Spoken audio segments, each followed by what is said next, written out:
రత్నం గారికి నాకు చాలా సంవత్సరాలు అంటే 82 నుంచి మేము ట్రావెల్ చేస్తున్నామండి జర్నీ. కానీ అప్పుడు ఆయనలో ఇలాంటి ఒక మంచి సినిమాలు, క్వాలిటీ సినిమాలు అందరూ చెప్తారు క్వాలిటీ సినిమా అది ఇది అంటారు. తను మనసులో అది పెట్టుకొని తర్వాత ఆయన తీసిన సినిమాలు ప్రతి దాంట్లో ఏంటంటే 200% ఏంటంటే మంచి మెసేజ్ అంటే ఉదాహరణకి 'భారతీయుడు' ఉందండి. చాలామంది అంటారు 'భారతీయుడు' మంచి సినిమా అండి తీశారు అది ఇది అంటారు. కానీ 'భారతీయుడు' సినిమా తీయడానికి ఎన్ని ఇబ్బందులు ఆయన పడ్డారు, ఎన్ని కష్టాలు పడ్డారో నాకు తెలుసు. అతను కాంప్రమైజ్ కాలా.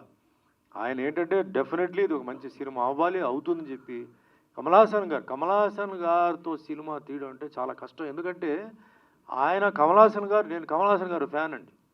చిన్నప్పటి నుండి నాకు వేరే ఎవరు నాకు ఇన్స్పిరేషన్ లేదు. నేను సినిమా ఇండస్ట్రీకి 77లో వచ్చినప్పుడు అనుకోకుండా యాక్టర్ అయ్యాను. అప్పుడు ఎవరు అప్పుడు ఎంజీఆర్ గారు, శివాజీ గారు తమిళనాడులో ఉండేవారు. దాని తర్వాత నెక్స్ట్ కమల్ హాసన్ గారు, రజనీకాంత్ గారు.